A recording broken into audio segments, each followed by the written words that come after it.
tugatera tumeze nk'amadubu afande we ibyo byarabaye icyabaye ni ukutaruhari. Twongeye kubasuhuza mwese muteze amatwi tuza Rutsinda TV ndetse n'Indondo TVN tubararikira mu makuru twabateguriye yo mu ijoro ry'uyu munsi ku itariki 27 z'ukwezi kwa kane mwaka w'ibihumbi 2026. Tudatinze reka tubagezeho zimwe mu ngingo z'ingenzi z'amakuru tugenda tugarukaho. Ubutegetsi bwa Repubulika Iharanira Demokarasi ya Kongo bwatangaje umutwe wihariye ugambiriye kurinda ibirombe by'amabuye y'agaciro.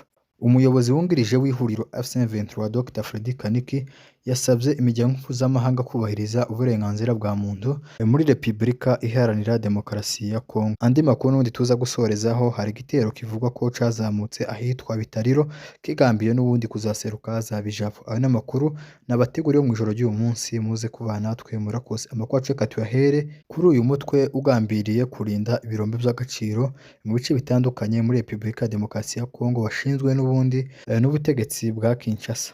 Nk'uko byatangajwe n'urwego rushinzwe ubucukuzi bw'amabuye y'agaciro muri RDC, bagaragaje ko uyu mutwe uzaba urimo abasirikari ndetse n'abakozi b'inzobere mu kurinda ibikorwa remezo by'ubucukuzi. Bakomeje bagaragaza ko uyu mutwe uzatangira n'abantu batari munsi y'ibihumbi 3 kandi ko uzatangira muri umwaka w'ibihumbi 2026 bitarenze mu kwezi kwa 12, kandi ko bazatangizanya n'ingingo y'imari y'imiliyoni igera ku 100 y'amanyamerika mu cyiciro cabo ca mbere. Urwego rushinzwe amabuye y'agaciro rwatangaje ko bazabikora mu gihe kirekire, by'umwihariko mu mwaka w'ibihumbi 2028 bazaba bamaze kugera ku bakozi bagera ku bihumbi 20 bazaba bafite mu nshingano kurinda amabuye y'agaciro ibirombe mu bice byinshi bitandukanye mu gihugu. Bakomeza bagaragaza kandi ko uyu mutwe uzatangirira mu bice bigize bya Katanga muri Kivu y'Amajepfo, ahazwi nk'amabuye y'agaciro menshi, ko ariho uyu mutwe uzatangirira ibi bikorwa byo kurinda amabuye y'agaciro mu gihugu ca Repubulika Iharanira Demokarasi ya Kongo. Muri make nivyo byatangajwe n'urwo rwego rushinzwe ibirombe by'agaciro muri RDC. Reka twinjire n'ubundi mu yandi makuru y'ibyatangajwe n'umuyobozi wungirije w'ihuriro F23 Dr Freddy Kaniki, agaragariza imiryango mpuzamahanga ko ntaco bakora ku baturage bakomeje kwicwa, ndetse anabashishikariza kudakomeza kureberera mu gihe abaturage bakomeje kwicwa. Dr Freddy Kaniki yagaragarije amahanga ko abaturage bicwa umunsi ku wundi nzirakarengane, ko nta gitabara bafite, ko nta kivugirwa bafite mu gihe bari kwicwa, kandi amahanga ntaco abikoraho.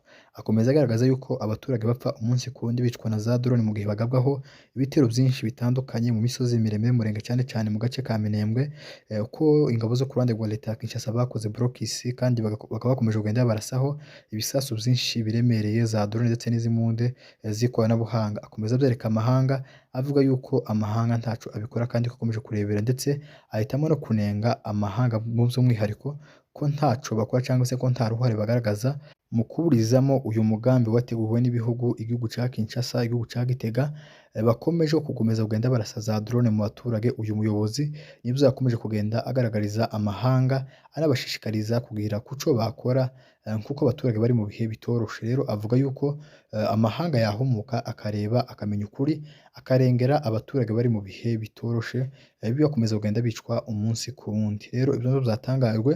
Rero umuyobozi wungirije w'ihuriro F23 Dr Freddy Kaniki yanenze amahanga kuba ntaco bakora mu gihe abaturage bari mu bibazo, mu gihe abaturage bari kwicwa n'ubundi na za drone za buri munsi, ndetse aboneraho no kubanenga kuba ntaco barakora mu gihe abaturage amaze iminsi bataka, haba n'imyigaragambyo myinshi itandukanye basaba imiryango mpuzamahanga kubarengera, imiryango yunze ubumwe bwa Afurika, ariko bose bakaba bacecetse. Arangiza abashishikariza kugira ico bakora, kurenganura abaturage bari mu bibazo, kurenganura abaturage bafungiwe inzira zose, kurenganura abaturage bari kwicwa umunsi ku wundi. Ibyo nibyo byatangajwe n'uyu muyobozi.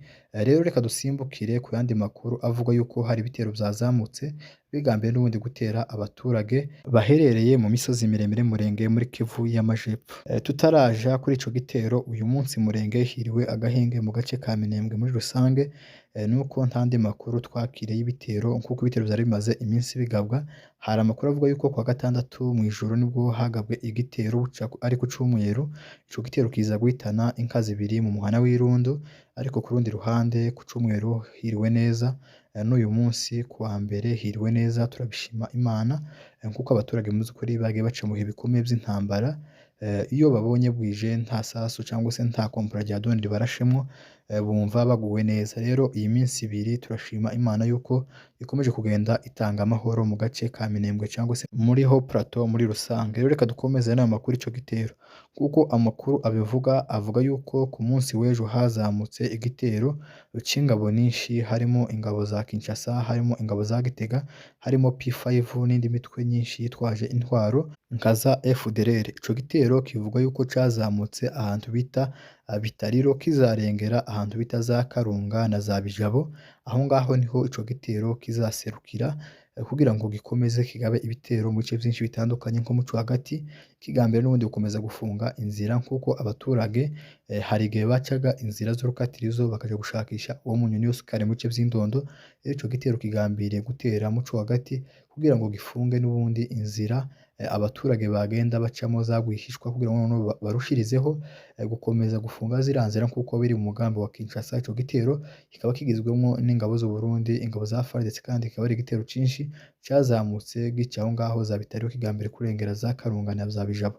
Rero ngaho nguko tukaba dukangurira abaturage cangwa se n'ingabo za MDP kuba maso kuko ico gitero cavuzwe cazamutse muri ivyo bice. Iyo tuvuga aya makuru kuba ari ukugira ngo n'ubundi abasanzwe bari hariya kuri tere bakomeze kugenda bakitegura nk'uko twavyanditse no ku mbuga nyinshi zitandukanye kugira ngo abacu babe maso kuko ico gitero cazamutse kigambiriye gukomeza guhungabanya umutekano w'abaturage. Rero mwakoze kubana natwe, mwari kumwe n'umunyamakuru ugenda ubategurira amakuru 5/5, mukora subscribe na share kugira ngo ntukaza mucikwa n'amakuru tubagezaho umunsi ku wundi.